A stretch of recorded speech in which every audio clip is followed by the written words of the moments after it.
நம்ம இதுவரை சித்த வேதம் இந்த புத்தகத்தினுடைய ஞானபிதா கூறிய கருத்துக்களை நம்ம பார்த்தோம். இன்றைக்கு நாம் சித்த வித்தை செய்யும் பொழுது அந்த சித்த வித்தையை நம்மிலேயே அது தொடர்ந்து தக்க வைப்பதற்காகவும் அதனுடைய புரிதலுக்காகவும் அதோடு ஒத்த வாழ்க்கை நாம் வாழ்வதற்காகவும் ஞானபிதா கூடவே இந்த நடவடிக்கை கிரமங்கள் என்ற இந்த சட்ட புத்தகத்தையும் நமக்கு கொடுத்திருக்கிறாரது. வெறும் நாம் பயிற்சி செய்தால் மட்டும் போதாது, கூடவே இந்த கிரமங்களுக்கு உட்பட்ட இந்த வாழ்க்கைத்தான் அந்த பயிற்சியினுடைய மேன்மையை சரிப்படுத்தும். நாம் உலக பற்றுக்களை விட்டவர்களாக இருந்தோம் என்றால் இயல்பாகவே வித்தை பெற்றோம், அப்படியே நம்ம உட்கார்ந்துட்டோம், அப்படியே சதா பிராணாயாமம் போய்விட்டோம், அப்படியே ஆனந்த மத்தராக ஆகிவிட்டோம் என்ற நிலைமையை அடைவோம். ஆனால் ஞானபிதா ஒரு சராசரியான ஒரு உலகவாசி, ஒரு கீழ்நிலையில் என்று சொல்லக்கூடிய கீழ் வர்ணாசிரம தர்மத்தில் பிறந்திருந்தாலும் சரியது, அவர்களும் இந்த வித்தை பெற்று முறையாக பயிற்சி செய்து கிரமங்கள் படி வாழ்ந்தால் அவர்களும் ராஜாவாகலாம் என்ற முறையில தான் நமக்கு இந்த வித்தையை காட்டி கொடுத்திருக்கிறார். உபஜீவனத்துக்காக எடுத்துக்கொண்ட நாம் பொறுப்பையும் நாம் நிறைவேற்றும் பொழுதும் அந்த உபஜீவனத்துக்காக அந்த பொறுப்பிலேயே இந்த உலகத்தில் பற்றுக்களில் நாம் சிக்கிவிடாமல் இருப்பதற்காகத்தான் ஞானபிதா இந்த கிரமங்களுடைய இந்த வாழ்க்கை முறையை நமக்கு தந்திருக்கிறார். ஒருவன் என்னதான் உள் உலகில் தன்னுடைய ஜீவன் மேல பக்தி விசுவாசம் கருணையாக இருந்தாலும் உபஜீவனத்துக்காக வெளியில் வியாபிக்கும் பொழுது இந்த உலகத்தினுடைய இந்த மாயினுடைய இந்த செயல்களால பலவிதமான பந்தங்களுக்கு நாம் ஆட்பட வேண்டிய சூழ்நிலை இருக்கிறதால நாம் பழகும் விதம் அந்த உண்மையான ஜீவன் மேல பக்தி விசுவாசம் இல்லாமல் கோபம் வெறுப்பு பொறாமை இத்தகைய குணங்களோடு பழகக்கூடிய சூழ்நிலையை உருவாக்கும். ஆனால் அதிலிருந்து நாம் தப்பிப்பதற்காகத்தான் இந்த கிரமங்களுக்கு உட்பட்ட இந்த வாழ்க்கை வாழ்வதன் மூலமாகத்தான் நாம் விடுதலை பெற முடியும். நாம் வித்தை பெற்று அப்படியே ஞானியாக போவது கிடையாது. ஏனால் அடிப்படை 2 சட்டங்களைத்தான் முதலில் நாம் கடைபிடித்துக் கொண்டிருக்கின்றோம். இந்த வித்தையை தொடர்ந்து பயிற்சி செய்வதன் மூலமாகத்தான் நாம் மற்ற விதிமுறைகளை தொடர்ந்து ஃபாலோ பண்ணுவதற்கான சூழ்நிலை என்பது உருவாக்கப்படுகிறது. பற்றுக்கள் இல்லை என்றால் அது சரி. ஆனால் பற்றுக்களோடு நாம் இருப்பதால, ஒரு சாதாரண ஒரு உலகதாசியாக இருந்து இருப்பதால உபஜீவனத்துக்காக எடுத்துக்கொண்ட அந்த பொறுப்பையும் நாம் சரிவர நிறைவேற்ற வேண்டும் என்ற நம்மளுக்கு அந்த பொறுப்பும் கடமையும் இருக்கிறதால இந்த கிரமங்களுக்கு உட்பட்ட வாழ்க்கை நாம் வாழும் போது மட்டும்தான் நமக்குள் உபஜீவனத்துக்காக நாம் ஜீவனை சிறிது வெளியில் வியாபிக்க செய்தாலும் பக்தி கருணை அன்பு தயை இத்தகைய குணங்களோடு தான் நாம் கேட்பது காண்பது அறிவது போன்ற விஷயங்களில் நம்மளுடைய அந்த ஜீவ காருண்ய ஒடுக்கம் என்பது இயல்பாகவே அது வெளிப்படும். இப்ப அதற்குத்தான் நமக்கு இந்த கிரமங்களுக்கு உட்பட்ட வாழ்க்கை என்பது மிக மிக முக்கியமாகிறது. இது ஞானபிதா சிவானந்த பரமஹம்சர் அவர்களால் உபதேசிக்கப்பட்ட சித்தவித்தை பயிற்சி செய்து பின்பற்றி வருவதற்காக ஆத்மபிதாவால் இது வெளியிடப்பட்ட சட்டங்களாகும்.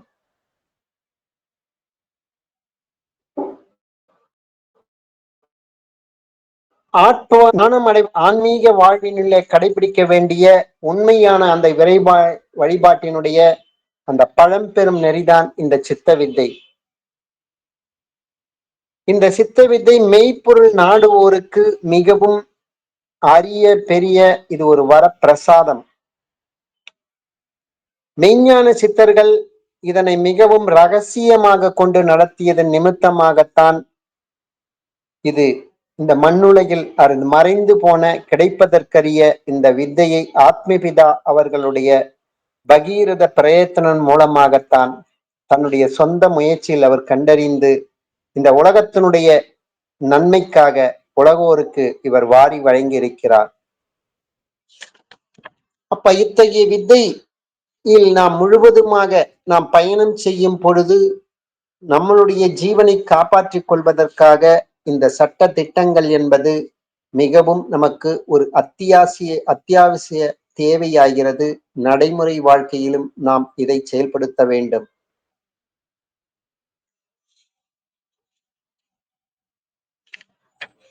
அப்ப இந்த சித்த விதை பெறும் பொழுது நாம் எந்த ஒரு காணிக்கையோ மற்றபடி எந்த ஒரு பிரதிபலனோ எதிர்பார்த்து மற்றவர்களுக்கு இந்த சித்த வித்தை என்பது உபதேசம் செய்யக்கூடாது. அப்படி ஏதோ ஒரு எதிர்பார்ப்புடன் செய்யும் போது அவர்கள் சண்டாளராகின்றார்கள். ஏன்னா இது அவ்வளவு விலை மதிப்பிற்குரிய ஒரு மிக அற்புதமான இது ஒரு பொக்கிஷம்.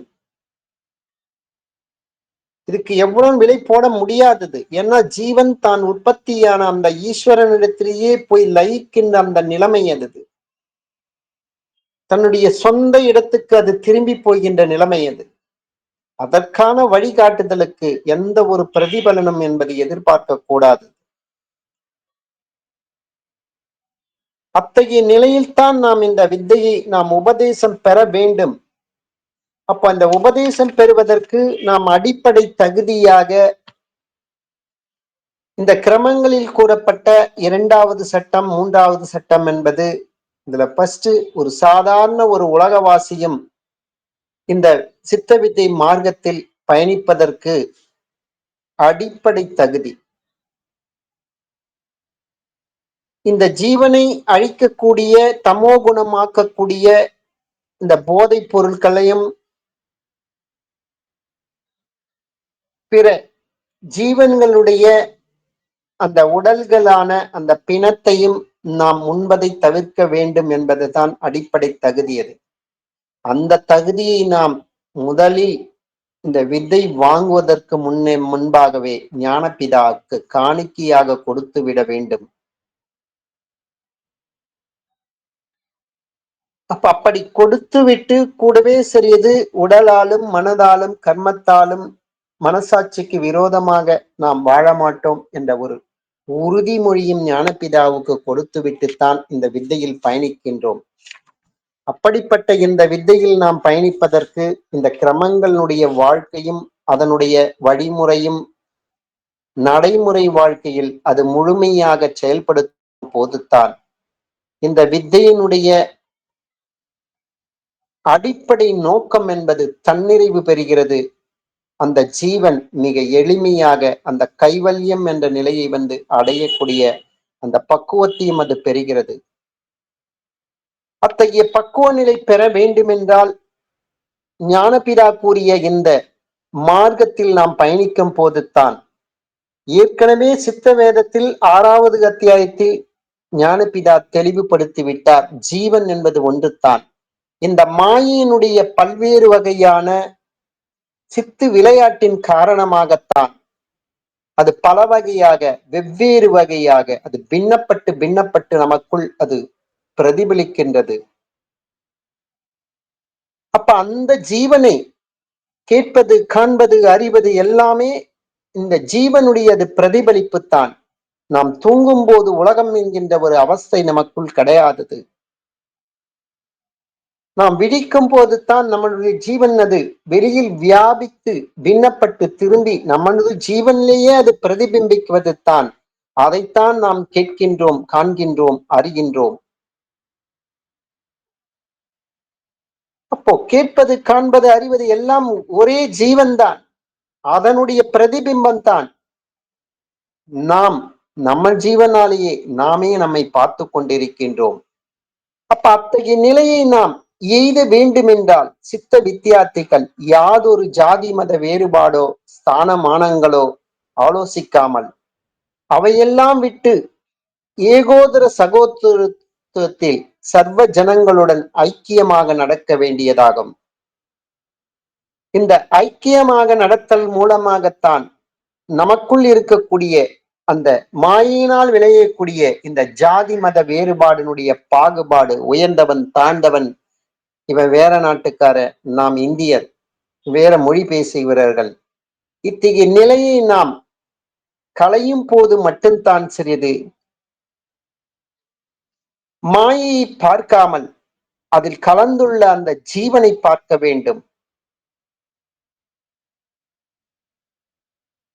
அப்போது மட்டும்தான் அந்த ஜீவ உணர்வு என்பது, அந்த ஜீவ காருண்ய உணர்வு என்பது அந்த ஜீவன் மேல பக்தியும் கருணையும் அன்பும் தழைக்க வேண்டும் என்பால் இத்தகைய இந்த நோக்கத்தோடு தான் நாம் வெளியில் வியாபிக்கும் பொழுது நம்மளுடைய செயல்களிலே ஜாதி மத வேறுபாடோ ஸ்தானமானங்களோ அந்த விதத்திலே மீது ஆலோசிக்காமல் எல்லாத்தையும் விட்டுட்டு ஏக சகோதரத்துவத்தில் சர்வ ஜனங்களுடன் ஐக்கியமாக வேண்டும். இந்த ஐக்கியம் ஒன்று நிலை பெற்றால் மட்டுமே நமது உடல், நமது மனம், நமது ஜீவன் ஒன்றுக்கொன்று இது ஐக்கியப்படும். சிருஷ்டி சிதி சம்ஹாரம், இந்த மூன்று நிலைக்கு அடிப்படை காரணமாக இருக்கக்கூடிய இந்த ஜீவசக்தியான இந்த வாயு தனக்குள்ள அது இத்த நிலைகளை கடந்து தானாய் அது தன்மயமாக அது தீர வேண்டும் என்றால் இந்த மூன்று குணங்கள் சத்துவ குணம், ராஜச குணம், தாமச குணம் களைய வேண்டும் என்றால் நமக்குள் அந்த ஜீவனானது முக்குணங்களையும் விட்டு அடங்கிய மனமாக ஆக வேண்டும் என்றால்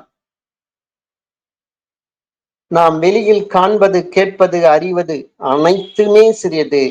நான் நீ என்ற அந்த பாகுபாடு இல்லாமல் தானாய் தன்மயமாக அது தீர வேண்டும் என்றால் இந்த ஐக்கிய நிலை என்பது நமக்குள் ஒரு அடிப்படை தேவையாக அமைகின்றது.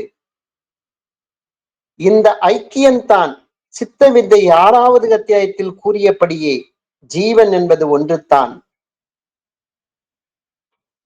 அந்த ஒரு ஜீவன் தான் அந்த ஈஸ்வரனோடு ஐக்கியமாக வேண்டும். அவரவருடைய ஜீவன் தான், அவரவர்களுக்கு இருக்கக்கூடிய ஒரே ஜீவன் அவரவருடைய ஜீவன் தான். அந்த ஜீவன் அதனுடைய உற்பத்தி ஸ்தானமான ஈஸ்வரனோடு ஐக்கியமாக வேண்டும் என்றால் எல்லாமே அந்த உள்நோக்கம் என்பது உயிர் நோக்கமாகத்தான் இருக்க வேண்டும். இந்த உடலினுடைய நோக்கமாக இருந்தால் அது மாயையில் நாம் பின்னப்பட்டுத்தான் இருக்கின்றோம். சுவாசம் அதோகையாகி கொண்டுத்தான் இருக்கும்.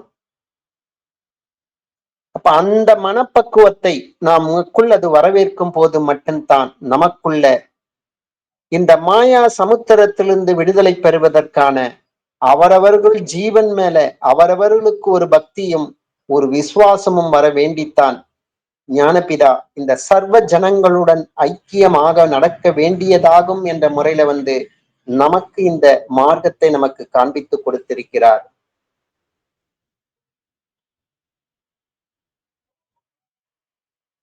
இல்லை என்றால் என்ன நடக்கும்? நான் விதை பெற்று விட்டேன். ஒரு சாதாரண ஒரு அடித்தர மக்களுக்கும் ஒரு உயர்குடி மக்களுக்கு ஒரு பாகுபாடு என்ற முறையில என் பக்கத்துல பெரிய ஒரு மினிஸ்டரே உட்கார்ந்துட்டு இருக்காரு. ஜப நிலையத்துல ஒரு நிலையத்துக்கு போயிருக்குன்னா எனக்குள் வித்தையா ஓடும், அவரை பற்றிய நினைவுகள் தானே ஓடும். நான் ஒரு பெரிய மினிஸ்டரா கூட இருக்கலாம், ஆனால் என் பக்கத்துல ஒரு சாதாரண ஒரு ரிச்சா தொழிலை உட்கார்ந்தா கூட என் பக்கத்துல இவன் எப்படி உட்காரலாம், நான் எனக்கு என்ன தகுதி அப்படின்ற முறையுடைய என்னுடைய அகங்காரம் என்பது தானே அதுல வெளிப்படும். அப்ப அந்த தியானமா அங்கு நடக்கும். அப்போ அந்த வித்தை பெற்றவர்கள் அனைவருமே சிறியது, உலகத்தில் உள்ள அனைத்து ஜீவன்களுமே சிறியது. உடல்கள் அளவில் தான் அது பல்வேறு வகையாக அது பின்னப்பட்டு அது மாயையினுடைய விலையால் தான் இருக்கிறது. உண்மையில நாம் மாயையை அதிலேயே உழண்டு கொண்டிருக்க நாம் பிறந்தோமா? இல்லை. ஜீவனை கரையேற்ற பிறந்தோமா? எதற்காக இந்த உபதேசம் பெற்றோம்? இதை ஒன்று நாம் நித்திய நித்யாவஸ்து விவேகம் என்ற இந்த அடிப்படையில் நாம் நோக்கும் போது பார்த்தால், நான் நீ என்று சொல்லும் போதே அந்த இரட்டை நிலை துவைதம் என்ற ஒரு நிலை உருவாகிறது.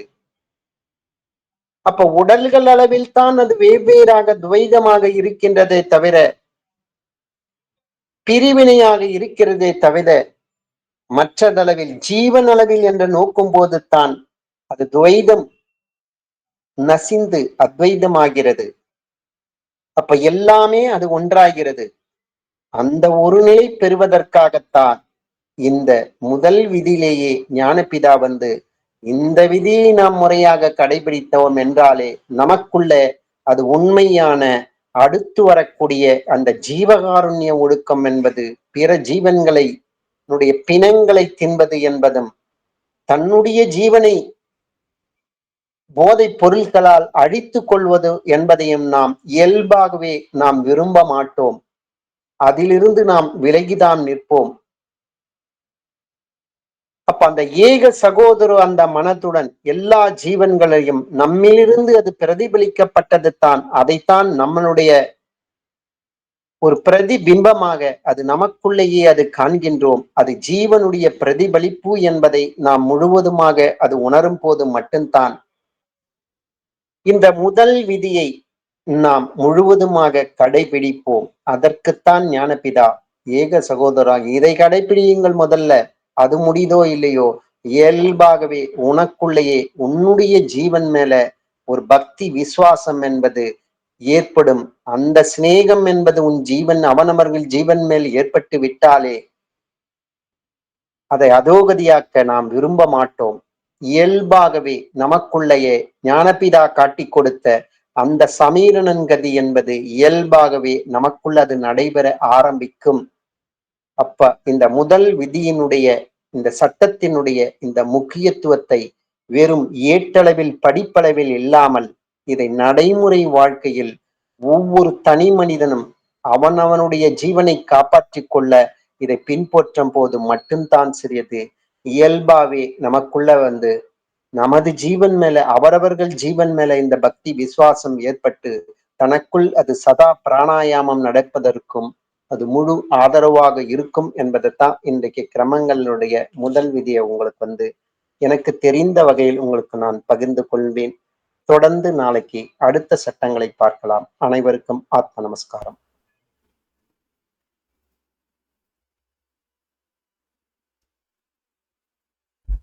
உடம்புனுடைய சகலவிதமான பாகங்களிலும் பரவி எப்பொழுதும் விட்டு பிரியாமல் ஸ்நேகம் மோகம் முதலிய கெட்ட வழக்கங்களை உண்டாக்கி கொண்டிருக்கின்ற ராகத்து வேசாதிகளான விருப்பு வெறுப்பு எனும் பெரும் வியாதிகள் யார் ஒருவரால் வேறற அறுக்கப்படுகிறதோ அந்த அசாதாரண வைத்தியருக்கே நமஸ்காரம்.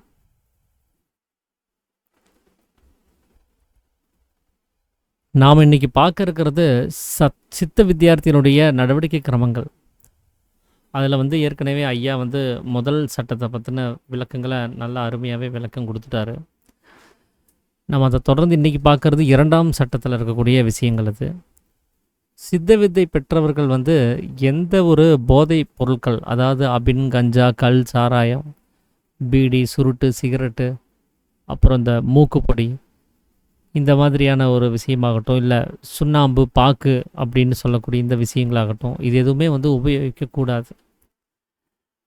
ஏன் அப்படின்னா, நாம் இந்த வித்தை வாங்கினதுடைய நோக்கம் வந்து ஜீவ ரட்சைக்காக தான், ஜீவனை காப்பாற்றணும் அப்படிங்கிற ஒரு நிலைமையில தான். அந்த ஜீவனானது நமக்குள்ளார சுகமாக வசிக்கணும் அப்படின்னு சொன்னால், இந்த ஜீவனுடைய புறமாக இருக்கக்கூடிய வீடாக இருக்கக்கூடிய இந்த உடம்பு வந்து நல்லா இருக்கணும். உடம்பு நல்லா இருந்தால் தான் ஜீவனால் உள்ளுக்குள்ளார சுகமாக வசிக்க முடியும். அப்போது இந்த உடம்பை பாதுகாக்க வேண்டிய ஒரு அவசியமும் நமக்கு இருக்குது. ஒரு சைடு வந்து இந்த வித்தையை கற்றுக்கிட்டு நம்ம ஜீவனை காப்பாற்றி வச்சாலும் கூட உடம்பை நம்ம சரியாக கவனிக்கலை அப்படின்னு சொன்னால் அதனாலேயும் ஜீவனால் இங்கே தொடர்ந்து வசிக்கிறதுக்கு ஒரு வாய்ப்பு இல்லாமல் போயிடும். அதனால் உடம்பை கெடுக்கக்கூடிய, இந்த உடம்புக்கு தீங்கு விளைவிக்கக்கூடிய இந்த போதை வஸ்துக்களை நம்ம பயன்படுத்துறதுனால நாம் இந்த ஜீவனை காப்பாற்றியும் பிரயோஜனம் இல்லைங்கிற நிலைமையை தான் நம்ம இங்கே உண்டு பண்ணிகிட்ருக்குறோம். அதனால தான் வித்தை வாங்கும் போதே இந்த போதை வஸ்துக்கள் எல்லாமே காணிக்கையாக குருதட்சணையாக கொடுக்கப்படணும் அப்படின்னு சொல்லி இந்த வித்தையை வந்து காட்டி கொடுக்குறாங்க. ஏன் இந்த போதை வஸ்துக்களை பயன்படுத்துறது கூடாது அப்படின்னு சொல்ல வருதுன்னா, இந்த அபின் கஞ்சா கல் சாராயம் அப்படிங்கிற அந்த விஷயங்களை நம்ம உபயோகிக்கிறதுனால நமக்கு என்ன ஆகுதுன்னா, புத்தி சரியாக வேலை செய்கிறது கிடையாது. நமக்கு வந்து அந்த யோசனா சக்தி அது வந்து செயல்படுறது கிடையாது. நம்முடைய கவனமானது சிதறி போகுது. ஒரு விஷயத்தில் கான்சன்ட்ரேட் பண்ண முடியாது.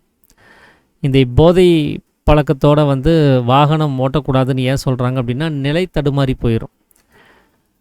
எதிரில் ஒரு இன்சிடெண்ட் நடக்குது, யாராவது ஒருத்தர் குறுக்கால வந்துட்டாருன்னா கூட அதை நம்ம சரியாக அது இந்த சூழ்நிலையை நம்ம பயன்படுத்திக்க தெரியாமல் போயிடும்.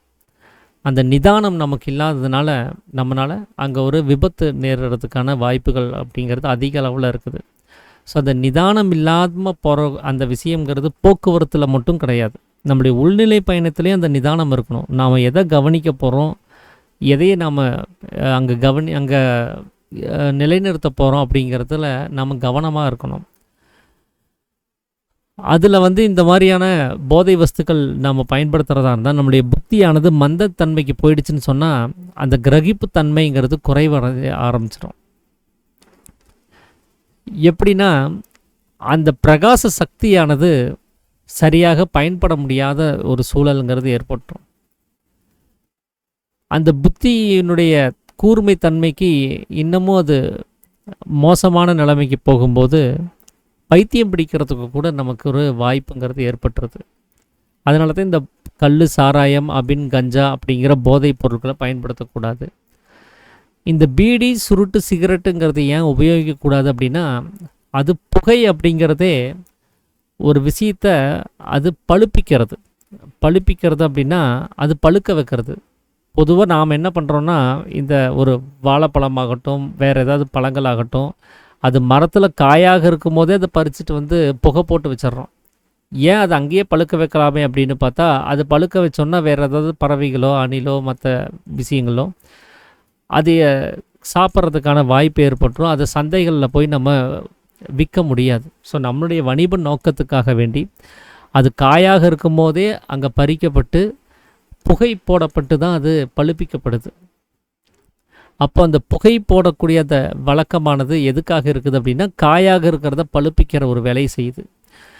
அந்த மாதிரி தான் நாம் உடம்புக்குள்ளார அந்த புகையை கொண்டு போகிறோம் அப்படின்னு சொன்னால் நம்மளுடைய லங்ஸில் அந்த பழுப்பிக்கிற வேலை நடக்க ஆரம்பிக்கும்.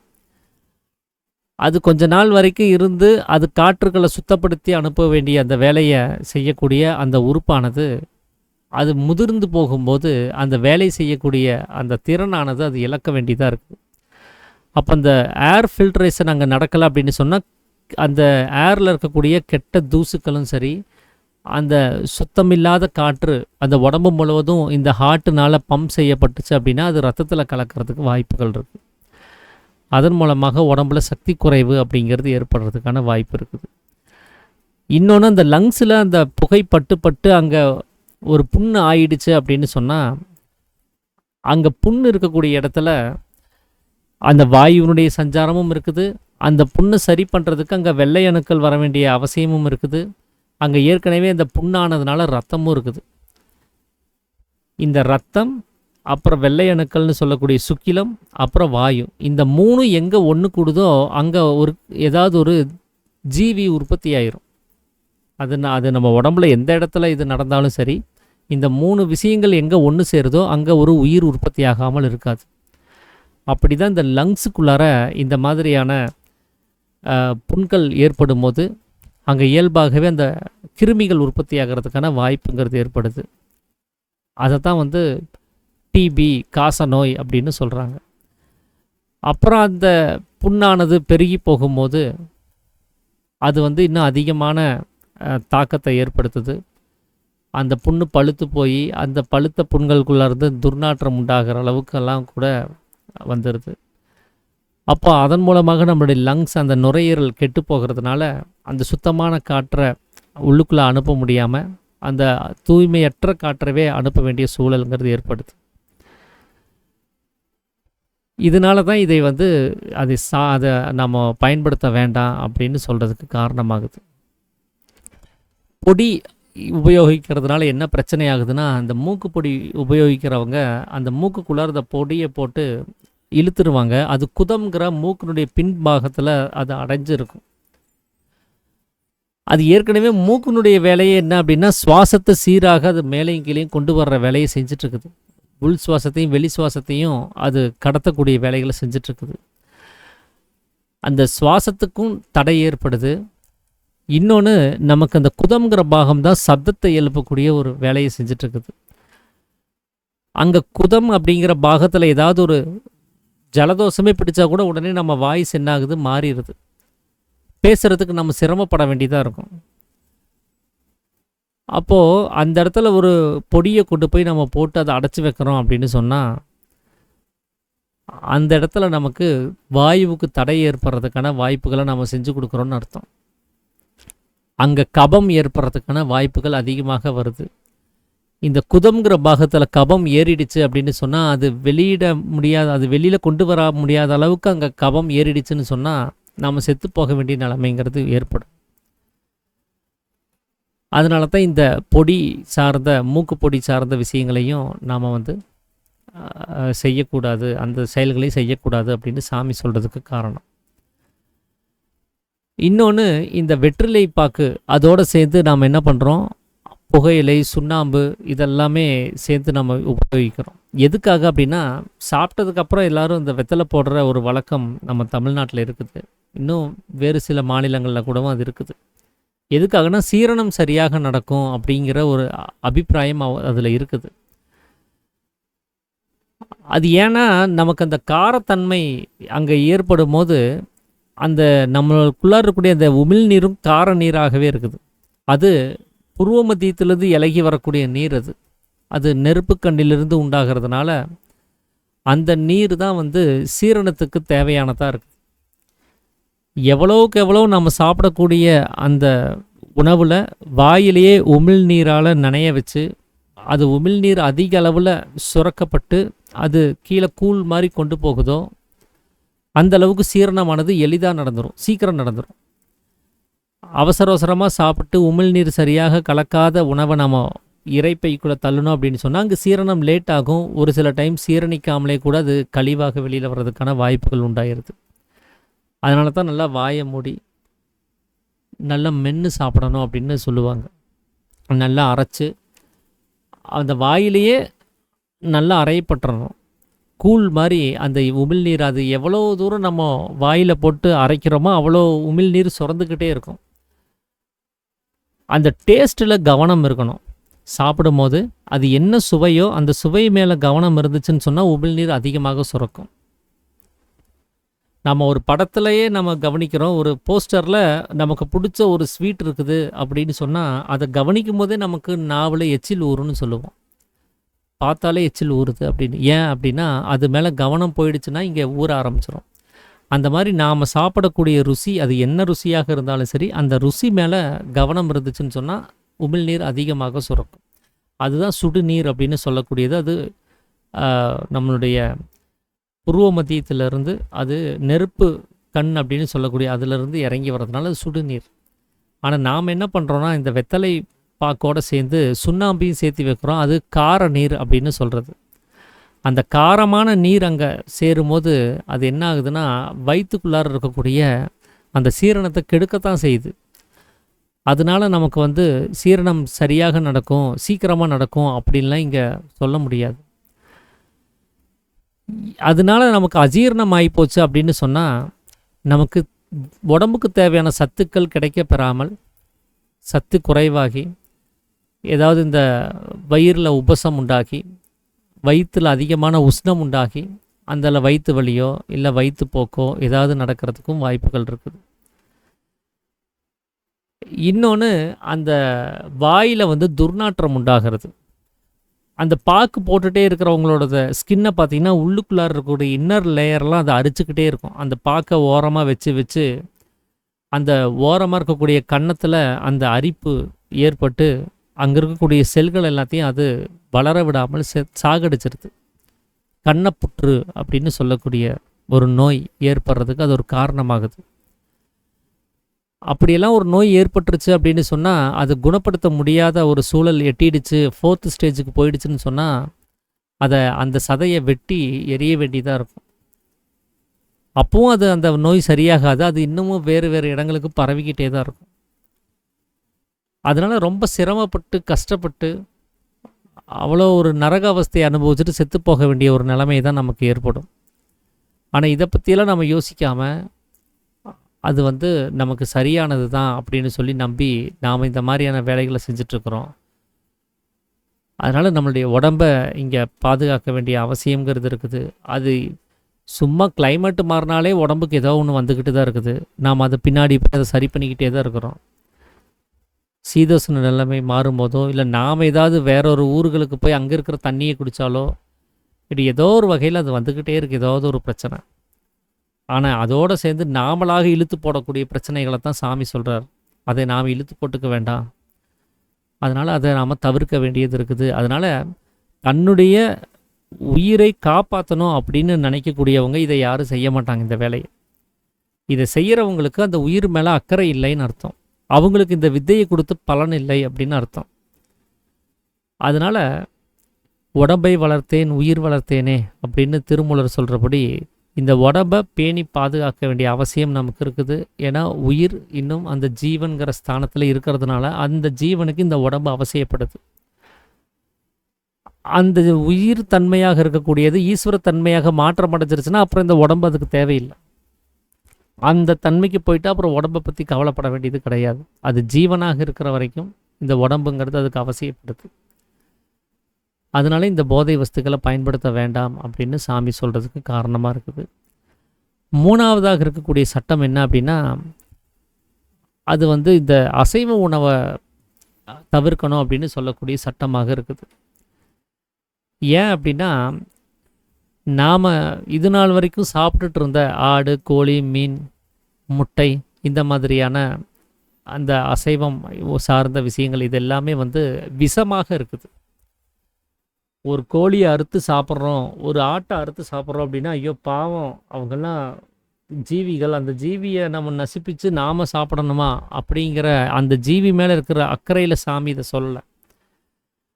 அவனவனுடைய உயிருக்கே அது விஷமாக இருக்கக்கூடியது. நாம் அது நல்ல ஒரு புரோட்டீன் இருக்கக்கூடியதாக இருக்குது, நல்ல சத்து கிடைக்கக்கூடியதாக இருக்குது அப்படின்னு சொல்லி நினச்சி சாப்பிட்றோம். ஆனால் அது எல்லாமே விஷத்தன்மை சார்ந்ததாகவே இருக்குது.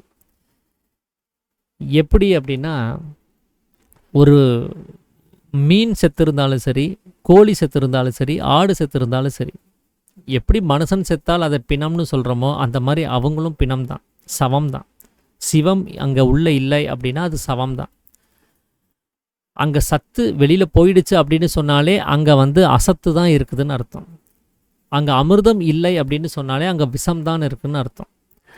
அந்த விஷத்தை நம்ம சாப்பிட்றோம் அப்படின்னு சொன்னால் நம்மளுக்கு அது நம்மளுடைய குணத்தை நல்லா பாதிக்குது. தமோ குணத்தை உண்டு பண்ணக்கூடியதாக இருக்குது. இந்த ஜடத்திற்கும் நோய்களை உண்டு பண்ணக்கூடியதாக இருக்குது. அதனால தான் இதை அவர் தவிர்க்க சொல்கிறாரு. ஒரு நாயோ பூனையோ இல்லை ஏதாவது ஒரு உயிரினமோ செத்து போயிடுச்சு அப்படின்னு சொன்னால் கொஞ்ச நேரத்தில் அங்கே என்ன ஆகுதுன்னா அந்த உடம்பு அழுக ஆரம்பிக்குது.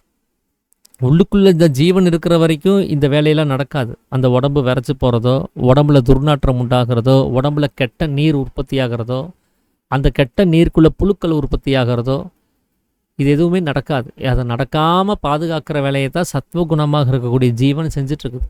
சத்வகுணம் அப்படின்னாலே அது பாதுகாக்கக்கூடியது தான், காப்பாற்றக்கூடிய குணம் அது. அது யாரை காப்பாற்றுறாரு அப்படின்னா சத்வகுணத்தை கொண்டு ரக்ஷகர்த்தா அப்படின்னு சொன்னால் அது இந்த உடம்பை காப்பாற்றுறதுக்காக தான் அது சத்வகுணத்தோடயே இருக்குது.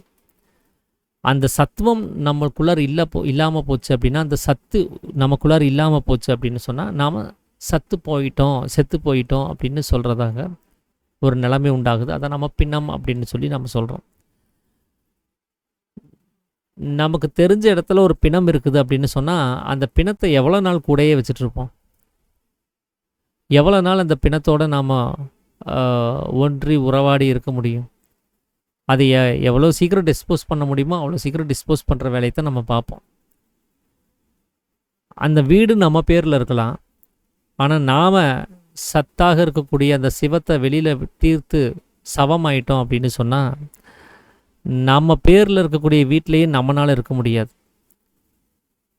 அது நாள் வரைக்கும் இந்த உலகத்தில் இருக்கக்கூடிய எல்லா சட்டங்களுமே இந்த வீடு நமக்கு தான் உரிமை உள்ளது, இந்த வீட்டில் யார் இருக்கணும் யார் இருக்கக்கூடாதுன்னு முடிவெடுக்கக்கூடிய உரிமை நமக்கு தான் இருக்குதுன்னு சொல்லிகிட்டு இருக்கோம். அது இந்த உயிர் உள்ளுக்குள்ளே இருக்கிற வரைக்கும் தான். இந்த உயிர் வெளியில் போயிடுச்சுன்னு சொன்னால் நம்ம ப்ராப்பர்ட்டி, நம்ம பேரில் இருக்கக்கூடிய ப்ராப்பர்ட்டி மேலேயே நமக்கு உரிமை கிடையாது.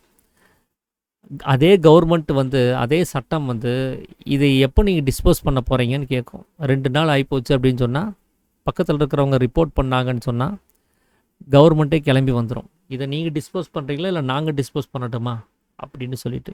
ஏன்னா அந்த உரிமை அந்த உயிர் இருக்கிற வரைக்கும் மட்டும்தான் செல்லுபடியாகும். அதுக்கப்புறம் நாம் அங்கே இருக்கிறதுக்கான அருகதை இல்லாத நிலைமைக்கு தான் நாம் தள்ளப்படுவோம். அப்படி அந்த தீட்டு அப்படின்னு சொல்லக்கூடிய நிலைமையில தான் அதை நம்ம கவனிக்கிறோம். ஒரு இறந்தவங்க இருக்கக்கூடிய வீட்டுக்குள்ளே நம்ம போகிறோம் அப்படின்னு சொன்னால், அவங்க விடிய விடிய உட்காந்து அழுதுட்டு இருப்பாங்க. அவரை இழந்த ஒரு இழப்பை தாங்க முடியாமல் அந்த துக்கத்தில் அழுதுகிட்டே இருப்பாங்க. சாப்பிட மாட்டாங்க. சாப்பிடுங்க அப்படின்னு சொன்னால் கூட, டீ சாப்பிடுங்க இல்லை ஏதாவது சாப்பிடுங்கன்னா கூட வேண்டாம், துக்கம் இருக்குது வேண்டாம் அப்படின்ட்டுருவாங்க. ஒரு சிலர் அந்த வீட்டுக்குள்ளார போயிட்டு வந்துட்டு கூட என்ன பண்ணுறாங்க, குளிச்சுட்டு தான் அவங்கள மற்றவங்க வீட்டுக்குள்ளே போகிறாங்க. ஏன்னா அது தீட்டு. அது அங்கே நம்ம சாப்பிட்றதோ மற்ற காரியங்களோ செய்யக்கூடாது அப்படிங்கிற அளவுக்கு நாம் அதை அவ்வளோ தூரம் அதை தீட்டாக கவனிச்சிட்ருக்குறோம். அதே தான் கோழியாகவோ மீனாகவோ இல்லை ஒரு ஆடாகவோ கடையில் தொங்கிட்டு இருக்குது. அதே பிணம் தானே. மனிதனாலும் சரி மற்ற உயிரினங்களானாலும் செத்து போயிட்டா அது பிணம் தான். மனிதனுடைய பிணத்துக்குன்னு சொல்லி ஒரு தனி வரையறை வச்சுருக்குறோம்.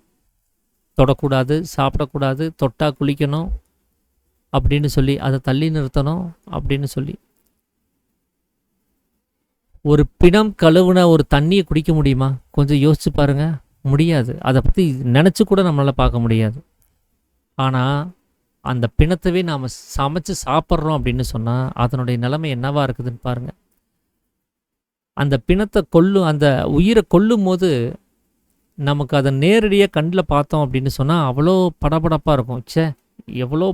எவ்வளோ கஷ்டப்பட்டு அது செத்து போச்சு அப்படின்னு சொல்லி நாம் நினைக்கிறோம்.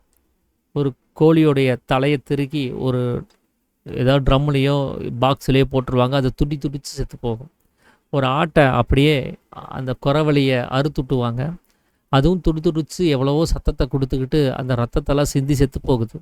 அதை பார்க்கும்போது நமக்கு அவ்வளோ கஷ்டமாக இருக்குது. ஐயோ, ஒரு உயிர் அங்கே பலியாகுதே அப்படின்னு சொல்லி.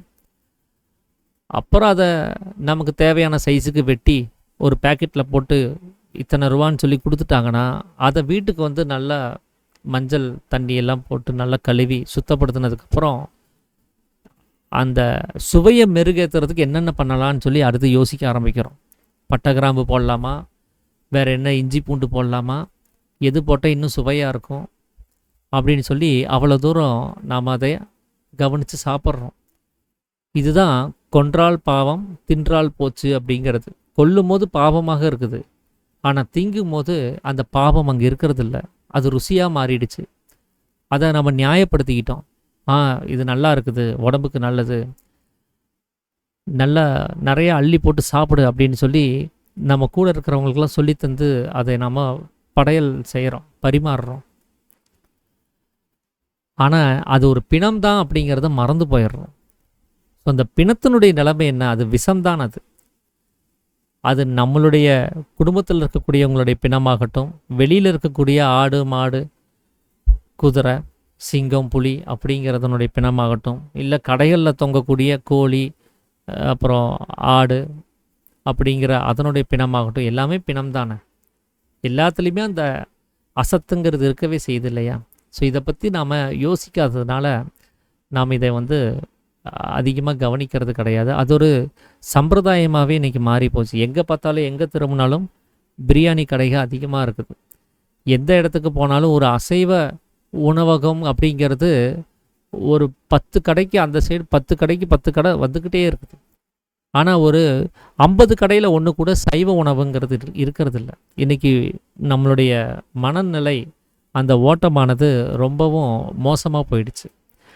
வேறு வேறு கலாச்சாரங்களினுடைய அந்த ஆதிக்கம் நம்மளோட சேர்ந்ததுனால, ஸோ நாமளும் அதோடு இணங்கி போனதுனால நாமளும் அதை இயல்பாக எடுத்துக்க வேண்டிய சூழலுங்கிறது ஏற்பட்டுருச்சு. அது அசுத்தம் தான். அதை நம்ம எந்த வகையிலே அதை நம்ம நியாயப்படுத்திட முடியாது. அதை ஒதுக்கி வைக்கணும்னா ஒதுக்கி தான் வச்சாகணும். அது நம்முடைய குணாதிசயங்களையும் எந்த அளவுக்கு மாற்றுது அப்படின்னா, அந்த கொடூரத்தன்மை நமக்குள்ளார வரவே செய்யுது. மற்றவங்க மேலே அந்த கருணை வர்றது இல்லை, தயவு வர்றது கிடையாது. அதுக்கு தான் நமக்கு வந்து சத்துவகுணத்தை சார்ந்த உணவுகளை நமக்கு பரிந்துரைச்சிருக்கிறாங்க. அதனால தான் ஆன்மீகத்தில் இருக்கிறவங்களுக்கு அந்த சத்துவகுணமானது நமக்கு இங்கே பரிந்துரைக்கப்பட்டிருக்குது. தமோ குணத்தை சார்ந்த உணவுகளை நாம் நீக்க வேண்டிய அவசியங்கிறது இருக்குது. இதில் ரஜோகுணத்தை சார்ந்த உணவையும் விலக்கி தான் ஆகணும். அதாவது ருசியை அறிந்து சாப்பிடக்கூடியது, அதுதான் ரஜோகுணத்தை சார்ந்தது. டேஸ்ட்டுக்காக வேண்டி, அது சைவமாக இருந்தாலும் கூட டேஸ்ட்டுக்காக வேண்டி சாப்பிட்றோம் அப்படின்னு சொன்னால் அது ரஜோகுணத்தை தான் உண்டு பண்ணும். ஏன்னா அதில் விருப்பு வந்துடும். சத்வகுணம்னா ரொம்ப எளிமையான உணவு வகைகளை நம்ம தேர்ந்தெடுத்துக்கிறது. ருசிக்காக சாப்பிடாமல் பசிக்காக சாப்பிடக்கூடிய உணவு வகைகளை நம்ம தேர்ந்தெடுக்கிறது.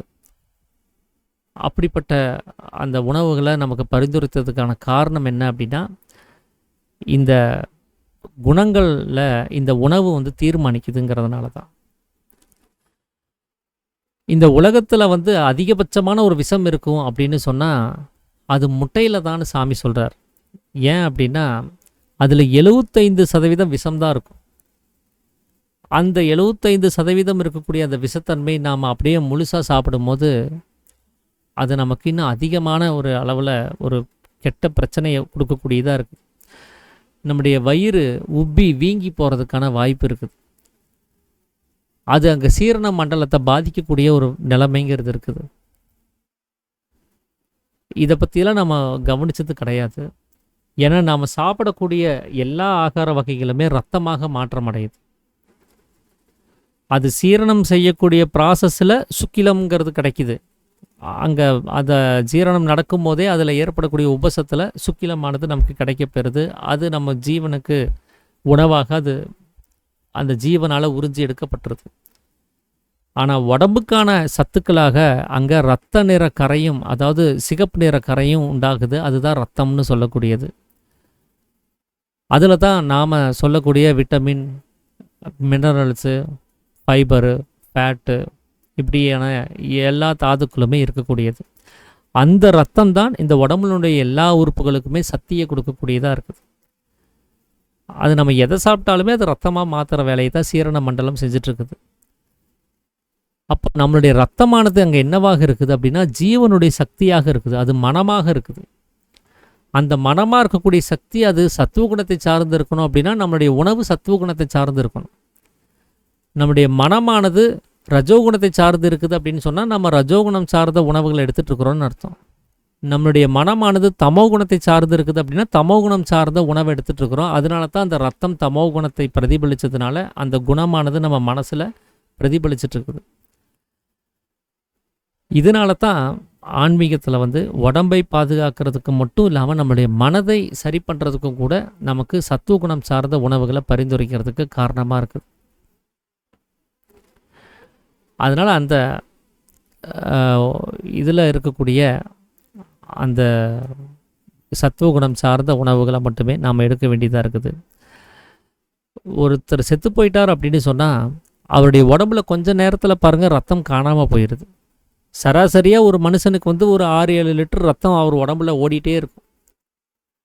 ஆனால் செத்துப்போன கொஞ்ச நேரத்துலேயே அந்த 6-7 லிட்டர் ரத்தம் எங்கே போச்சுன்னு தெரியறதில்ல, எந்த வழியாக போச்சுன்னு தெரியாது. அறுத்து பார்த்தா வெறும் தண்ணி தான் வருது, அங்கே ரத்தத்தை காணோம். இதென்ன இது இப்படி இருக்குது அப்படின்னு சொல்லி யோசித்து பார்த்தா சாமி இங்கே ஒரு காரணம் சொல்கிறாரு. அது அருமையான ஒரு காரணமாக இருந்தது. நான் முதல் முறையாக படிக்கும்போது நான் வியந்த ஒரு காரணம் இது, எப்படி அந்த ரத்தம் காணாமல் போச்சுங்கிறதுக்கு. பொதுவாக நம்ம உடம்புங்கிறது அமிர்தத்தாலையும் விஷத்தாலையும் உண்டானது தான். இந்த இரண்டும் சேர்ந்து தான் நமக்கு உடம்பாக இருக்குது. அதில் இந்த ரத்தமாக ஓடிட்டு இருக்கக்கூடிய நீருங்கிறது அது வெறும் நீர் தான். அது கெட்ட நீர் தான்.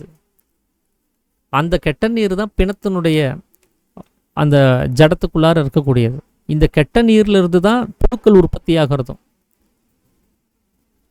ஆனால் அந்த ஜீவன் உள்ளுக்குள்ளார இருக்கிற வரைக்கும் இது நீராகவே வச்சுக்கிறது கிடையாது.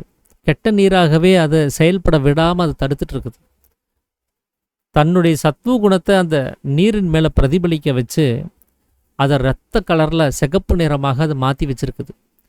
எப்படி இந்த சூரியன் இருக்கும்போது எதிரில் மலை மேகம் தோன்றுச்சுன்னு சொன்னால், இந்த சூரியனுடைய கிரகணங்கள் அந்த மலை மேகங்கள் இருக்கக்கூடிய நீர்த்துளிகளில் பட்டு அது பிரதிபலிக்கும் போது ஒரு வானவில் தோன்றும். மலைவில் அப்படின்னு சொல்லுவாங்க, வானவில். அந்த மாதிரி தான் இந்த நமக்குள்ளார இருக்கக்கூடிய ஜீவனுடைய அந்த ஆத்ம சூரியனுடைய கிரகணங்கள் உடம்புனுடைய எல்லா பாகங்களிலும் பரவி இருக்குது. அந்த பிரகாசத்தில் தான் இந்த உடம்பு இயங்கிட்டு இருக்குது. அந்த ஜீவனுடைய கிரகணம் இந்த நீர் மேலேயும் படும்போது இந்த நீர் இரத்த கலரில் சிகப்பு கலராக தெரியுது. அந்த சூரியன் அங்கே மறைஞ்சு போனதுக்கப்புறம் அங்கே இல்லாமல் ஆகும்போது அந்த கிரகணங்களும் இல்லாமல் போகிறதுனால அங்கே கலர் மாறிடுச்சு. இப்போ செத்து போன பிணத்தில் அதே நீர் தான், ஆனால் அது சத்துவகுணம் இல்லாததுனால தன்னுடைய இயல்பான விஷத்தன்மைக்கு வந்துடுச்சு. ஏன்னா சத் அப்படிங்கிறது அமிர்தம், அசத் அப்படிங்கிறது விஷம். அப்போ அந்த விஷமாக இருக்கக்கூடிய நீரை சத் அப்படின்னு சொல்லக்கூடிய அந்த குணத்தை வியாபிக்க வச்சு அதை காப்பாற்றிட்டே இருந்தது. அந்த விஷத்தன்மையை செயல்பட விடாமல் தடுத்துட்டு இருந்தது. நாம் அந்த சூரியனை சரியாக பாதுகாக்காமல் அதை நிலைநிறுத்தி வைக்காமல் விட்டதுனால அந்த கிரகணங்கள் அந்த நீர் மேலே படாததுனால, அந்த பிராணனாக இருக்கக்கூடிய சூரியனுடைய கிரகணங்கள் படாததுனால அங்கே சிகப்பு நிறம் காணாமல் போயிடுச்சு. இப்படி தான் செத்துப்போன பிணத்தில் ரத்தம் இல்லாமல் போனதுக்கு காரணம். அப்போது நம்மளுடைய இயல்பான அந்த ஜடத்தினுடைய குணம் அது விஷமாக தான் இருக்குது. இயல்பாகவே நம்ம ஜடத்துக்கான பேரே பிணம் தான். உள்ள ஜீவன் இருக்கிறதுனால இதை சரீரம்னு சொல்லிக்கிறோம், அவ்வளோதான். ஜீவன் இல்லைன்னா உடனே இதனுடைய இயல்பான பேரே பிணம் அப்படின்னு சொல்லி அழைக்க வேண்டியதாக இருக்கும். அவனுடைய ஜீவனை நம்ம நேசித்து அந்த புருவமத்தியத்திலேயே அந்த ஆத்மசூரியனை நிலைநிறுத்தி வச்சுருந்தோம் அப்படின்னு சொன்னால் இந்த நீரானது விஷத்தன்மையோடு இருக்காது. அது சத்துவகுணத்தோடு இருந்திருக்கும், அமிர்தமாகவே இருந்திருக்கும், உடம்புக்கு தேவையான போசாக்க கொடுத்துக்கிட்டே இருந்திருக்கும். ஆனால் நாம் இதை பற்றியெல்லாம் யோசிக்காமல் நாம் இதெல்லாம் சாப்பிட்டா, இந்த அசைவத்தெல்லாம் சாப்பிட்டா நல்ல ஒரு பலம் கிடைக்கும், உடம்புக்கு ரொம்ப நல்லது அப்படின்லாம் சொல்லி நினச்சிக்கிட்டு அது ஒரு அங்கீகாரமான விஷயமாகவே நம்ம புரிஞ்சுக்கிட்டு அது சரியானது தான் சொல்லி அதை நியாயப்படுத்திக்கிட்டு நாம் அதை சாப்பிட்டோம் அப்படின்னு சொன்னால் இந்த வயிறு ஸ்தம்பித்து இந்த ஜடத்துக்கு அந்த நீர் அதிகமாகி கபம் அப்படிங்கிற பலதரப்பட்ட பிரச்சனைகளை அது ஏற்படுத்துகிறதாகவும் இருக்குது. நம்மளுடைய குணாதிசயங்களையும் பாதிக்கக்கூடியதாக இருக்குது. இதனால் பலவித வியாதிகளை நம்ம ஜடத்துக்குள்ளே உண்டு பண்ணி கஷ்டப்பட வேண்டிய ஒரு நிலைமைங்கிறது உண்டாகுது. இந்த அசைவத்தை சாப்பிட்றது அப்படிங்கிறது அது ஜீவகாருண்யம் இல்லாத செயல் தான், இரக்கமில்லாமல் செய்யக்கூடிய ஒரு செயல் தான். அது இன்னொரு உயிரை பார்த்து அவர் சொல்லலை, அவனுடைய உயிருக்கே அவன் ஜீவகாருண்யம் இல்லாமல் செய்யக்கூடிய காரியம், அநியாயமாக செய்யக்கூடிய காரியம் அப்படிங்கிறது. அதுவும் உலகத்துல எல்லாம் அநியாயமான காரியங்கள்னு சொல்லி ஒரு லிஸ்ட்டு போட்டிருப்போம். பொய் சொல்லக்கூடாது, திருடக்கூடாது, கொலை செய்யக்கூடாதுன்னு சொல்லி ஏதாவது ஒரு லிஸ்ட்டு வச்சுருப்போம்.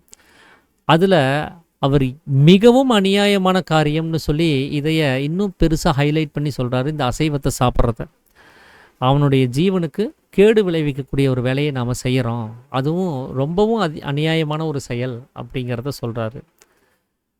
அதனால் அதை நாம் ஜீவ காருண்யம் இல்லாத ஒரு செயலாக கருதி அதை நாம் செயல்படக்கூடாது. ஜீவ காருண்யத்தோடு இருக்கணும் அப்படின்னு சொன்னால் இந்த தமோ குணத்தை உண்டு பண்ணக்கூடிய, ஜடத்துக்கு வியாதியை உண்டு பண்ணக்கூடிய இந்த அசைவத்தை நாம் தவிர்க்க வேண்டிய ஒரு அவசியங்கிறது இருக்குது அப்படிங்கிறது தான் இந்த 3வது சட்டமாக சாமி சொல்கிறாரு. இந்த 2 சட்டங்களையும் யார் ஒருத்தர் கை கொள்ளுவதற்கு தயாராக இருக்கிறாரோ, தன்னுடைய ஜீவன் தான் முக்கியம் அப்படிங்கிற ஒரு அந்த முக்கியத்துவத்தை புரிஞ்சுக்கிட்டு இந்த 2 சட்டங்களை கை கொள்ள தயாராக இருக்கிறவங்களுக்கு இந்த வித்தையை காட்டி கொடுக்கலாம் அப்படின்னு சொல்லி சாமி சொல்லியிருக்கிறாரு. ஸோ நம்ம அடுத்த முறை சந்திக்கும் போது இந்த மீது இருக்கக்கூடிய சட்டங்கள் சார்ந்த விஷயங்களை நம்ம தொடர்ந்து கவனிப்போம். ஸோ இதுதான் இந்த 2 சட்டங்களாக நான் புரிஞ்சுக்கிட்ட வகையில் உங்களோட பகிர்ந்துக்கணும் அப்படின்னு சொல்லி நினச்ச விஷயம். அனைவருக்கும் ஆத்த நமஸ்காரங்கய்யா. வேறு யாராவது ஏதாவது விஷயங்களை பகிர்ந்துக்கிறதா இருந்தால் பகிர்ந்துக்கலாங்கய்யா. ஐயா இப்ப ஆர்த்தடாக்ஸ். இப்ப நம்ம கதி எடுக்கும்போது, ம். மேல கீழே எடுக்கும்போது, இந்த லங்ஸ்ல ஒரு காத்து இருக்குல்ல, அந்த காத்தோட ஸ்டேட்டஸ் என்ன ஆகும்? அதாவது நுரையீரல் இருக்கக்கூடிய காற்று என்ன ஆகும்னு கேட்குறீங்களா? ஆ, அந்த காற்றை தானே நம்ம பயன்படுத்தி மேலே கீழேயும் நம்ம நடத்திட்டு இருக்கிறோம். ஓ, ஓ, அங்கே அந்த பாகத்தில் இருக்கக்கூடிய காற்றை தான் நம்ம பயன்படுத்துகிறோம். ஓ. அந்த காத்து தான் பயன்படுத்துவோம். ஆமாம். அது வெளி போகாம நம்ம பயன்படுத்திக்கிறோம். அதாவது நம்ம உடம்புல இருக்கக்கூடிய அந்த காற்று வெளியில் போச்சு அப்படின்னு சொன்னால் அதுக்கு அபானன்னு சாமி சொல்கிறாரு. ஆமா. அது உள்ளுக்குள்ளாரே இருந்துச்சு அப்படின்னு சொன்னால் பிராணன் அப்படின்னு சொல்கிறாரு. ஸோ உள்ளுக்குள்ளார வரக்கூடிய காற்று அவர் பிராணன்னு சொல்லலை. உள்ளுக்குள்ளார இருக்கக்கூடிய காற்றுக்கு தான் பிராணன்னு சொல்கிறார். அந்த உள்ளுக்குள்ளார இருக்க வேண்டியது அது வெளியில் போயிடுச்சுன்னா அது அபானன் அப்படின்னு சொல்லிட்டார். இப்போ அபானனாக போக வேண்டிய அந்த அபானனை, வெளியில் போகக்கூடிய அந்த அபானனை அப்படி வெளியில் போக விடாமல் உள்ளில் உள்ள பிராணனோடே சேர்த்து அது மேலே கொண்டு போவதாகும் நீட்டுக என்று சொல்லுவது, நீளமாக்குக என்று சொல்லுவதுங்கிறார். அப்போ இந்த பஞ்ச இந்திரியங்கள் வழியாக அது வளைந்து போகாமல் அது நீளமாகுங்கிறார். அப்போ மூக்கினுடைய அந்த குதம்ங்கிற பாகத்துக்கு மேலே பாருங்க, அந்த மூக்கு மேலேருந்து கீழ்முகமாக வளைஞ்சு வந்திருக்கும் கண்களுக்கு கீழே. அப்படி அது வளையாமல் அது நேராக மேலே போகும்போது தான் அது பிரம்மரந்திரத்தை போய் தாக்க முடியும்னு சொல்கிறார். அப்போ நாம் என்ன பண்ணுறோன்னா, கண்டத்தில் இருக்கக்கூடிய காற்றை மட்டும் பயன்படுத்தினாலே போதும். அது இந்த லங்ஸிலிருந்து அது வரக்கூடிய காற்று தான். ஆனால் கண்டத்தில் ஒரு அளவு இருக்கு இல்லையா, அந்த காற்றை மட்டும் நம்ம பயன்படுத்தினா போதும். அதை மட்டும் நம்ம மேலே கொண்டு போனாலே போதுமானது. இந்த மார்பு பாகத்தில் இருக்கக்கூடிய காற்றையோ வயிற்றினுடைய பாகத்தில் இருக்கக்கூடிய காற்றையோ நாம் எடுக்க வேண்டிய அவசியம் கிடையாது. அதனால தான் சாமி வித்தையை எப்படி செய்யணும் அப்படின்னு சொல்லும்போது மார்போ வயிறோ மற்ற பாகங்களோ அசையாமல் அப்படின்னு சொல்லியிருப்பார். நீங்கள் படிச்சிருப்பீங்க. அங்கே இருக்கக்கூடிய காற்றை நம்ம எடுத்தோம் அப்படின்னா இது அசைய ஆரம்பிச்சிடும். இது அசையலை அப்படின்னு சொன்னால் அந்த காற்றை நாம் டிஸ்டர்ப் பண்ணலை அப்படின்னு அர்த்தம். அப்போ கண்டத்தில் இருக்கக்கூடிய காற்று எதுக்காக பயன்படுது அப்படின்னா சப்திக்கிறதுக்காக பயன்படுது. சப்தத்தை உள்ளில் அடக்கிறது மட்டும் தான் நம்ம வேலை. அப்போ இந்த சப்தத்துக்கு உண்டாகக்கூடிய இந்த கண்டத்தினுடைய காற்றை மட்டும் நம்ம மேலே கொண்டு போகிறது அது அப்படிங்கிறது தான் அதனுடைய ஒரு நோக்கம். வள்ளலார் கூட அவர் சொல்லியிருப்பார், 2 வகையான ஜீவன் இருக்கிறதா சொல்லியிருப்பார். நம்ம உடம்புக்குள்ளே ரெண்டு ஜீவன் இருக்குது. ஒன்று புருவ மத்தியத்தில் இருக்கக்கூடிய அந்த ஜீவன், இன்னொன்று அது கீழ்முகமாக அடைந்த கண்டத்தில் இருக்கக்கூடிய ஜீவன் சொல்லியிருப்பார். அதனால தான் ஹிந்து முறைப்படி 2 இடங்களில் பொட்டு வைப்பாங்க. புருவ மத்தியத்திலையும் பொட்டு வைப்பாங்க, கண்டத்திலையும் பொட்டு வைப்பாங்க. ஏன்னா 2 இடத்துலையும் அந்த ஜீவன் இருக்குதுன்னு வள்ளலார் சொல்லியிருப்பார். அதனுடைய கருத்து என்ன அப்படின்னா, புருவ மத்தியத்தில் இருக்க வேண்டிய ஜீவன் இப்போ கீழ்முகமாக சப்தரூபமாக சலித்து போகிறதுக்கு அது கண்டத்துக்கு வந்துருச்சுன்னு அர்த்தம். அது கண்டத்துக்கு வந்துருச்சுன்னா அது விஷமாயிடுச்சுன்னு அர்த்தம், சவம் ஆயிடுச்சுன்னு அர்த்தம், அது செத்து போகிறதுக்கு தயாராகிடுச்சுன்னு அர்த்தம். அதனால அதுக்கு நீலகண்டன்னு பேர். சரிங்களா? அது விஷத்தன்மையை சார்ந்தது. அது கண்டத்தில் இறங்கிடுச்சு, சப்தரூபமாக வந்துருச்சுன்னு சொன்னால் அதுக்கு நீலகண்டன் அப்படின்னு பேர். அது கீழ்முகமாக அடைந்த ஜீவன். அது அப்படி கீழ்முகமாக அடைந்த ஜீவனத்தை இப்போ மேல்முகமாக்கணும். அதனால் கண்டத்தில் இருக்கக்கூடிய சப்தத்தை உண்டாக்கக்கூடிய, சப்தத்துக்கு காரணமாக இருக்கக்கூடிய அந்த ஜீவனை கொண்டு போய் தான் புருவ மத்தியத்தில் சேர்க்கும் போது கோதானம் அப்படின்னு சொல்லக்கூடிய அந்த வைசியனுடைய அந்த வேலையை நம்ம செய்ய முடியும். அப்போ இந்த லங்ஸில் இருக்கக்கூடிய காற்று தான் உடம்புனுடைய எல்லா இடங்களிலும் பரவிட்டு இருக்குது. அதில் கண்டத்துக்கு எவ்வளோ பரவுச்சோ அதை மட்டுமே எடுத்துகிட்டு போனால் போதும். ஸோ அதை நீளமாக்குறதுக்கு தான் சாமி என்ன சொல்கிறாருன்னா, எவ்வளோ மெதுவாக பண்ண முடியுமோ அவ்வளோ மெதுவாக பண்ணணும், மெல்லியதாக பண்ணணும், லகுவாக பண்ணணும் அப்படின்னு அவர் சொல்கிறாரு. நீளமாக பண்ணணும்னா அழுத்தம் குறைவாக இருந்தாலே அந்த கொஞ்ச காற்றே நீங்கள் நீளமாக்க முடியும். ஜாஸ்தி ப்ரெஷர் கொடுத்தோம் அப்படின்னு சொன்னால் அந்த காற்று பத்தாமல் சாமி நீளமாக்கணும்னு சொல்லிட்டாரு. ஆனால் நம்ம ப்ரெஷர் ஜாஸ்தி கொடுக்குறோம். அப்போ கண்டத்தில் இருக்கக்கூடிய காற்று நமக்கு பத்தலை. அதனால் என்ன பண்ணுறோன்னா, மார்பில் இருக்கக்கூடிய காற்றையும் வயிற்றில் இருக்கக்கூடிய காற்றையும் சேர்த்து அந்த ப்ரெஷரில் இழுத்துட்டு போகிறோம். அப்படி செய்யக்கூடாது. ஏன்னா வயிற்றில் இருக்கக்கூடிய காற்றினுடைய வேலை சீரணம் பண்ணணும், மார்பில் இருக்கக்கூடிய காற்றினுடைய வேலை இந்த இதயத்துக்கு அந்த வால்வுகளுக்கு அந்த காற்று போனால் தான் அது பிளட் சர்க்குலேஷனுக்கு அது அந்த வேலையை செய்ய முடியும். அப்போ இந்த 2 காற்றையும் நம்ம டிஸ்டர்ப் பண்ண வேண்டாம். ஏன்னா அது உடம்பினுடைய சீரணத்தன்மையையும் உடம்புக்கு தேவையான அந்த ரத்த சுழற்சிக்கும் காரணமாக இருக்கிறத நம்ம டிஸ்டர்ப் பண்ணக்கூடாது. சப்தத்துக்கு காரணமாக இருக்கக்கூடிய கண்டத்தில் இருக்கக்கூடிய காற்றை மட்டுமே மேலே கொண்டு போய் மேலேயும் கீழேயும் அசைய செய்யணும். அப்படி செய்யும்போது நமக்கு இந்த மனமானது உள்நிலைப்படும் அப்படின்னு சொல்லி சாமி சொல்லியிருந்தார். அப்போ நீளமாக்கணுங்கிற ஒரே ஒரு கான்செப்டை மட்டும் மனசில் வச்சுக்கிட்டு அழுத்தத்தை அதிகமாக பண்ணணும்னு சொன்னால் இந்த 2 பாகங்கள் இருக்கக்கூடிய காற்றையும் நம்ம சேர்ந்து இழுக்க வேண்டியதாக போயிடும். அழுத்தத்தை குறைத்து லகுவாக செய்யும் போது கண்டத்தில் இருக்கக்கூடிய காற்று நீளமாகும். அதனால தான் அவர் சொல்லும் போதே மார்போ வயிறோ மற்ற பாகங்களோ அசையாமல் அப்படின்னு நுணுக்கமாக சொல்லியிருப்பார். அதனால் நீங்கள் லங்ஸில் இருக்கக்கூடிய காற்றை பற்றி கேர் பண்ணிக்க வேண்டியது கிடையாது. அந்த லங்ஸில் இருக்கக்கூடிய காற்று கண்டத்திலே இருக்குது. அந்த கண்டத்தில் இருக்கக்கூடிய காற்றை மட்டுமே மேல்நிலை அடைய வச்சால் போதும். இப்போ புகை பிடிக்கிறதுனால அந்த பிராணம் எல்லாம் கெட்டு, லங்ஸ் இருக்க பிராணம் எல்லாம் கெட்டு போயிடும்ல. ஆமாங்க, ஆமா.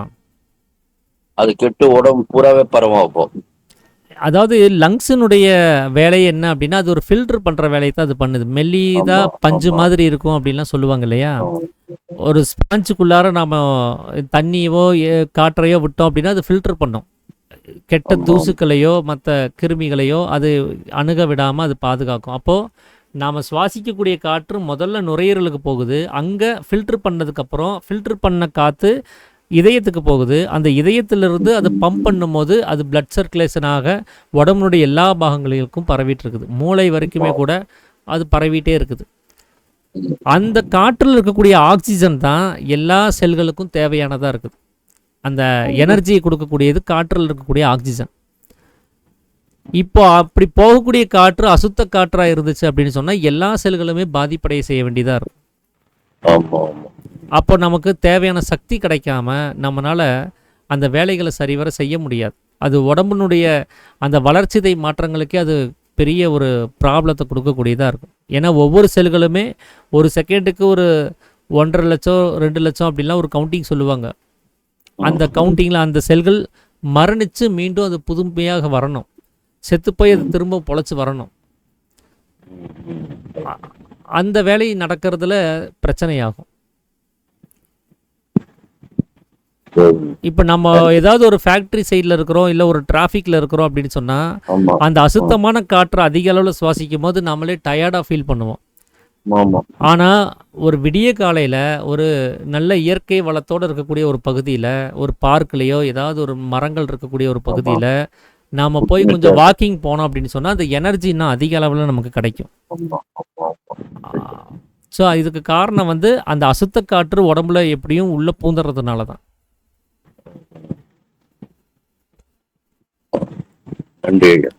சந்தோஷங்க. நமஸ்காரம். சரிங்க, அப்போ நிறைவு பண்ணிடலாங்களா?